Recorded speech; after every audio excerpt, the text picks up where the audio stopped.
Dear Lady Love TV.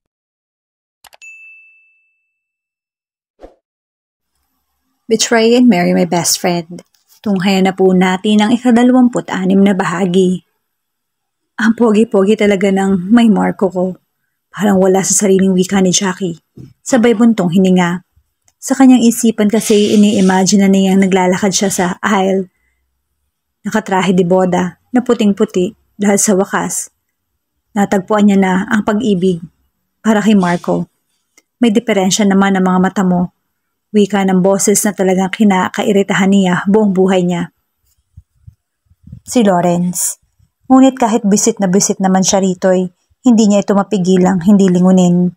Iyon nga lang, dahil nakaupo siya sa bench at nakatayo ito, hindi mukha nito ang kanyang nakaharap. Sa halip, naiiwas niya agad ang tingin at napalunok muna siya. 19 years old na rin siya noon, kaya alam niya na kung anong bukol ang nakita niya. Ewan nga lang niya kung bakit para nagkaroon siya ng x-ray vision. Kaya kahit basketball shorts naman ang suot nito, parang hindi sapat para hindi niya makita kung gaano ito pinagpala.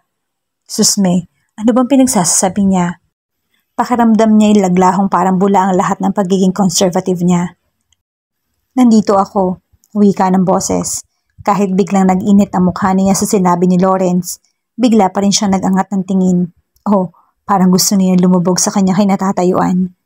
Base sa ngiti nito ay parang nabasa nito ang saglit niyang pagkatulala sa junior nito. Ano ngayon kung nandyan ka? Mataray niyang tanong dito. Isang saglit kasi parang gusto niyang tumayo at kalimutan ang gwapo nitong mukha. Gwapo? Mangha niyang bulalas. Kahit kailan ay hindi sapat at dapat magwapuhan dito. Dahil hindi naman ito ang tipo niyang lalaki. Shucks, bulalas niya. Pakiramdam niya kasi nagtataksil siya sa kanyang matalik na kaibigan. Napangiwi lang siya nang maalala niyang kahit na anong pagpapakyut ang gawin niya, hindi siya papansinin ni Marco bilang babae. Pagmasdan mo ako, wika nito na nag-e-enjoy sa kanyang tinig. Bagamat napapantastikuhan siya sa sinabi nito'y, hindi naman niya magawang alisin ang tingin dito. Sinalubong pa nga niya ang mga mata nito, kaya napagtanto niyang light brown ang kulay ng eyeballs nito at mayroon itong mahahabang pilik. What now? Lalong naging pilyo ang ngiti ni Lawrence. Ang gwapo ko, hindi ba? Walang ibang gwapo sa paningin ko kundi si Marco. Mariin niyang sabi dito. Ibig niyang kasing itatak sa isipan nito ang bawat salitang binibigkas. Ngunit biglang nagbago ang lahat ng iswestiyon sa kanya ni Lord na magpanggap silang mag-boyfriend para mapansin siya ni Marco. Sa palagay naman kasi niya ay tama ito. Kaya pumayag siya. Pero hindi niya namalaya na nahuhulog na ang loob niya rito hanggang sa mamalaya niyang totohanan na pala ang kanilang relasyon. Bakit tayo nandito? Tanong ni Jackie kay Lawrence nang dalhin siya nito sa kwarto nito. Hindi tuloy niya maiwasan ang mapalunok kung ano-ano kasing naiisip niya. Natawa naman ito sa reaksyon niya. Relax ka lang, wala akong masamang gagawin sa'yo. Nakakahiya naman kasi sa parents mo. Wika niya. Nag-alangan pa rin siyang pumasok sa kwarto nito pero hinila na siya ni Lawrence kaya wala na siyang nagawa kundi ang sumunod. Hindi conservative ang parents ko. Be good ha, wika niya pagkaraan. Ninisihan siya ni Lawrence. I will try. Lawrence, huwag kang masyadong kabahan. Umupo ka lang sa kama ko. Wika nitong titig na titig sa kanyang mga mata. Hindi tuloy niya napigilan ng mapalunok ng sunod-sunod. Ewan nga lang niya kung bakit kahit madalas naman si Marco sa kwarto niya, hindi ganoon ang nararamdaman niya. Ano ba kasing ginagawa natin dito? Ewan niya kung bakit ng mga oras na iyon, hindi lang ang kabang nararamdaman niya kundi pananabik. Malandi, singhal niya sa sarili. Ibinagsak nito ang sarili sa kanyang tabi, sa halip na sagutin siya nito. Tapos buong tiim siyang tinitigan. Napalunok tuloy siya at kandaduling habang lumalapit ang mukha nito sa kanyang mukha. Tapos nararamdaman niyang wari may kinakapa ito sa kanyang likuran. Para tuloy huminto sa pagtibok ang kanyang puso. Naramdaman din niyang parang nanigas ang kanyang katawan. Manunood ng movie. Bulong nito sa kanya na para talagang inaakit siya. Aray, bulalas niya dahil maya-maya, pakiramdam niya may bumatok sa kanya. Para kasing may sumigaw sa kanya at inulit ang sinabi nito hanggang sa maya-maya ay lumayo ito sa kanya. Itinaas pa ang kamay nitong kumapa sa kanyang likuran tapos ipinakita ang remote control. Ano gusto mo panoorin? Nakangising tanong nito sa kanya. Wari na basa kung ano ba ang tumatakbo sa kanyang isipan. Iniwasan niyang hampasin ito dahil sigurado niyang mas pagtatawanan lang siya nito. Ano bang meron? Kunwari tanong niya. Talagang tinarayan niya ito para magdalawang isip ito, nabiruin siya. Saglit itong umalis sa kama, nagpunta sa may TV. Nang bumalik ay dala na ang CDs na maaari nilang pagpilian. Nang makapili, agad niya itong inabot kay Lawrence. My best friend's wedding. Nakangising sabi nito na para bang may kung anong naglalaro sa isipan. Marahas sa puntong hininga ang napalingon kay Jackie sa kanyang tabi, kaya parang nasuspinde rin ang pagtatak ng kanyang mga luha. Gusto sana niyang tanungin si Lawrence kung anong problema pero hindi niya magawa. Nasa climax na kasi ang pinapanood niya, kaya kailangan niyang itutok doon ang kanyang atensyon. Ini-off agad ni Lawrence ang TV nang matapos ang pelikula, kaya naman buong panggigilalas rin niya itong nilingon. Nadoble pa ang kanyang pagtataka nung makita niya sa lubong na salubong ang kilay nito, nakahalukip-kip pa. Bakit ganyan ang itsura mo? Natatawa niyang tanong dito sa halip na mainis. Pakiwari niya kasi nagawa siya nito ng malaking kasalanan, kaya biglang nagbago ang mood nito. Nang mag-umpisa ang pelikula ay panay ang yakap at halik nito sa noo niya. Masaya pa nga itong umilalim para kumuha ng makakain. Sinusubuan pa nga siya nito dahil ang atensyon niya ay nasa panonood lang. Hanggang sa maramdaman niya lumuwag ang yakap nito sa kanya at hindi niya na maramdaman ang paghalik nito. Nagsiselos ako. Maangsi ang napatingin kay Lawrence. Kanino? Sa bida? Tukoy niya sa lumabas na best friend sa pelikulang pinanood. Kay Marco. Bakit? Ilalas niyang tanong. Napangiwi siya nang maalala niya si Marco nga pala ang kanyang ultimate crush at alam na alam yon ni Lawrence. Hindi nga ba't ginawa rin niya ang lahat para mapansin ni Marco? Mahal mo ba ako? Siyempre, mabilis niyang sabi. Sigurado naman kasi siya sa kanyang nararamdaman. Hindi na ba pumupunta si Marco sa kwarto mo? Matagal na siyang hindi natutulog sa kwarto ko.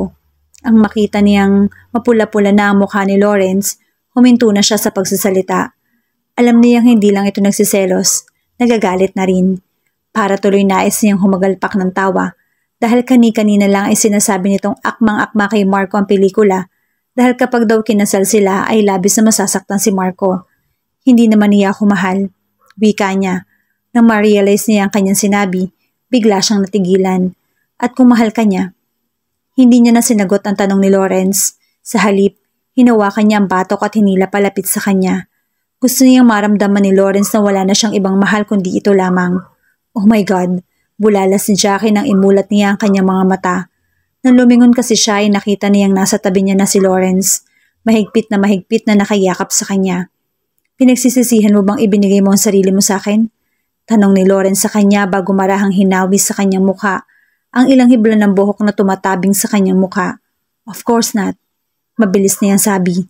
Talaga naman kasing hindi siya nakaramdam ng pagsisisi dahil talaga namang mahal na mahal niya si Lawrence. Para sa kanya, ito lang ang dapat na makakuha ng kanyang virginity. Ngunit isang araw ay nagbago si Lawrence. Nanlamig ito sa kanya. Wala siyang alam na kasalanan dito kaya nais niyang masagot ang kanyang mga katanungan. Sa pagpunta niya sa kondo nito, nasagot ang kanyang katanungan. Pinaibig lang siya ni Lawrence para makalamang kay Marco. Nang mga sandaling iyon, pakiramdam ni Trinidor siya ng lalaking natutunan niyang ibigin ng buong buo. Kaya para maisalba ang kanyang pride, hindi niya sinabi kay Lawrence ang kanyang narinig. Sa halip, pinaniwala niya si Lawrence na sa huli, na-realize niyang si Marco talaga ang kanyang mahal. Ang nais sana ni Jackie ay tuluyan ng malimutan si Lawrence. Kaya pinili niyang magpunta sa Amerika para doon na magmasteral. Kung mananatili kasi siya sa Pilipinas at laging makikita si Lawrence, mas mahihirapan siya makapag-move on. Pinaniwala na kasi siya nito na sila ni Marco. Tapos magkasama pa sila ni Marco na nagpunta ng Amerika. Kaya nakumbinsi siya ni Marco na magpakasal dahil talagang kailangan nila ng tulong ng isa't isa. Siya para magkaroon ng ama ang kanyang anak at si Marco naman ay para maitago ang depresya nito. Kahit na alam niya na sa kanyang sarili na wala ng iba pang mangyayari at magmamayari ng kanyang puso kundi si Lawrence, sinubukan pa rin niyang mahalin ulit si Marco. Total, ito naman talaga ang gusto niya makasama habang buhay. At nang inaakala niyang mahal niya na si Marco, saka naman kinailangan nilang bumalik ng Pilipinas. Bakit ikaw nandito? Manghang tanong ni Jackie nang pumasok si Lawrence sa kanyang hospital room. Ang sabi kasi ng nurse na nasa may pintuan na pumasok kanina. Pagkagising niya ay lumabas lang ang asawa niya para bumili ng pagkain. Kaya talagang namangha siya nang si Lawrence ang masilayan niya. Jackie, wari nagtatakang bulalas nito. Bakit ikaw ang may dala ng pagkain? Mangha niyang tanong. Bumuka ang bibig ni Lawrence na parang may sinabi pero hindi na iyon nakarating sa kanyang pandinig dahil sumakit na naman ang ulo niya.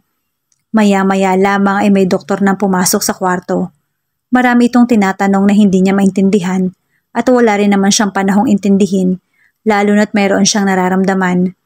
Ngunit sa kabila ng paghihirap na kanyang nararamdaman, hindi niya maiwasan na magtaka kung bakit hinahayaan niyang yakapin siya ni Lawrence at hinahalik-halikan nito ang ibabaw ng ulo niya. Dapat sana ay magalit siya sa ginagawa nito, pero hindi yun ang kanyang naramdaman. Sa halip, parang gusto niya magsumiksik dito. Si Marco, kunwari tanong niya matapos maipaliwanag ng doktor sa kanya kung ano ang nangyari dito. Dahil sa aksidenteng nabagok ang kanyang ulo, ay nagkaroon siya ng retrograde amnesia. Dahilan kaya wala siyang maalala sa kanyang nakaraan. Dahil doon, madali siyang mapaniwala ni Lawrence na sila ang mag-asawa. Pakiramdam naman kasi niya hindi ito nagsisinungaling dahil sa daman naman niya ang pagmamahal nito. Bumibilis ang tibok ng puso niya kapag nakikita ito at nakakausap.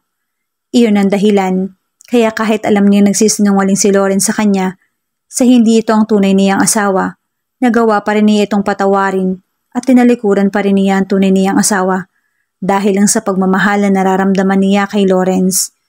Ngayong bumalik na ang lahat ng alaala niya, parang gusto niyang manliit at magwala. Sinasaktan niya ng husto si Marco, ang matalik niyang kaibigan na nakaramay niya sa kanyang mga paghihirap. Honey, huwag mo akong tawaging honey. Hindi ikaw ang asawa ko. Nahihirapan niyan sabi. Pakiramdam nga niya may sumasakal sa kanya kaya parang kinakapos ang kanyang paghinga. Kahit kasi bumalik na ang kanyang alaala, hindi naman nawala sa puso niya ang tunay na nararamdaman para kay Lawrence. Pakiramdam nga niya mas dumoble ang pagmamahal niya rito. Nagawa pa itong mahalin nang walang pag-aalinlangan. Kahit na alam na niyang mali, tumakas pa siya sa kanyang tunay na asawa para makasama ito. Hindi tuloy niya natanong ang kanyang sarili. Anong klase siyang babae? Kung alam na ng mga magulang niya ang kanyang ginagawa, sigurado siyang maitatakwil siya ng mga ito. Tiyak din niyang iyak ng iyak si Ara at dahil hindi siya nito nakakatabi sa pagtulog. Ako ang mahal mo. Si Marco ang mahal ko. Matigas niyang sabi sa kasya, sinalubong ang mga mata nito. Gusto niyang makita ni Lawrence sa seryoso siya sa kanyang sinabi. Alam niyang mali ang magsinungaling, pero alam din niyang mas maling sabihin kay Lawrence ang katotohanan, na mahal niya ito dahil hindi na tama. Kailangan niyang isipin palagi na may asawa na siya. Hindi ako naniniwala at hindi ako maniniwala. Ang dali mo ngang maniwala noon na si Marco na ang mahal mo. Hindi ba? Sarcastic ang sabi niya. Kaya, bakit hindi ka maniwala ngayon Kami naman ang mag-asawa. Inis-inis niyang tanong dito. Ang ibig sana niyang ibalik na lamang sa normal ang lahat. May anak tayo. Anak namin ni Marco si Ara. Mariing sabi niya. Iyon nga lang, para pa rin kinurot ng pinong-pino ang kanyang puso. Dahil alam naman niya ang katotohanan at labis siyang nasasaktan dahil alam niya naghihirap din si Lawrence. Ako ang tunay niyang ama. Wika ni Lawrence. Si Marco ang nakapirma sa birth certificate ni Ara. Sa mata ng batas, kami ang pamilya. Matigas niyang sabi. Ngunit ng mga oras na iyon parang gusto niyang umiyak. Ewan niya pero parang gusto niyang magsisi na nagpakasal pa siya kay Marco. Nang panahon kasing iyon, ang nais lang niya ay huwag malaman ni Lawrence ang kanyang sitwasyon. Ayaw niyang ma-disappoint sa kanya mga magulang at ibig din niyang matulungan si Marco sa problema nito. Ngunit ngayon, iba na ang nararamdaman niya. Napakasakit naman kasi talaga sa pakiramdam na hindi mo makakasama sa buhay mo ang lalaking hindi naman talaga nagmamay-ari sa kanyang puso. Maghiwalay kayo. No, mariin niyang sabi. Oo nga. Noong panahon na wala siyang maalala, iibig niyang hiwalayan si Marco. Sa tingin kasi niya, iyon na ang pinakamabisang paraan para maging masaya sila ni Lawrence. Ngunit sa pagbabalik ng kanyang memorya, napagtanto niyang mali ang desisyon niyang iyon. Hindi naman kasi sa lahat ng pagkakataon, Puso ang dapat pairalin. Kailangan din niyang gamitin ang kanyang utak at panindigan ang kanyang ipinangako. I'm sorry, wika niya. What? Umiling siya. Hindi ikaw ang mahal ko. Sinungaling. Sigaw ng puso niya. Alam kasi niyang sinasabi lang niya iyon dahil iyon ang nararapat. Kahit si Lawrence ang mahal niya, si Marco pa rin ang asawa niya at dapat panindigan. Mahal na mahal ni Lawrence si Jackie. Pero kung ayaw na nitong ipaglaban ang kanilang pagmamahalan, may magagawa pa ba siya? Marahas sa buntong hininga ang kanyang pinakawalan nang maisip niyang mahirap kalabanin ang tama at paniniwala ng kanyang mahal. Kaya nga siguro nang mawalan ito ng alaala, ay pinili niya magpanggap na asawa ni Jackie dahil alam niyang iyon lang ang paraan para maiparamdam dito ang kanyang pag-ibig. Umasa siya na kahit na magbalik na ang memorya nito, siya pa rin ang pipiliin ni Jackie dahil nga sa mahal siya nito. Marahas na paghinga lang ang kanyang pinakawalan dahil ang kanyang kalaban sa puso ni Jackie ay si Marco. Kahit kasi hindi magsalita si Jackie, alam niya ang tumatakbo sa isip nito. Paano ang anak natin? Tanong niya kahit na alam niya na ang isasagot ni Jackie. Nasa tapat na sila ng bahay ng mga tan, kaya mabigat na mabigat ang kanyang kalooban. Alam niyang kapag bumaba na sa kotse niya si Jackie, ay tutuldukan na rin nito ang naging ugnayan nila. Si Marco na ang kinikilala niyang ama. Bakit kailangan pa nating baguhin? Ayoko namang lituhin pa si Ara. Ayoko masira ang buhay ng anak ko. Natin, pagtatama niya. Pero si Marco ang tumugong ama niya. Dahil hindi ko alam, mariin niyang sabi. Hindi mo alam kung gaano kita kamahal noon para maisip mo, ipagpalit kita kay Marco. Oo, siya ang pinangarap ko pero ikaw ang inibig ko ng buong buo.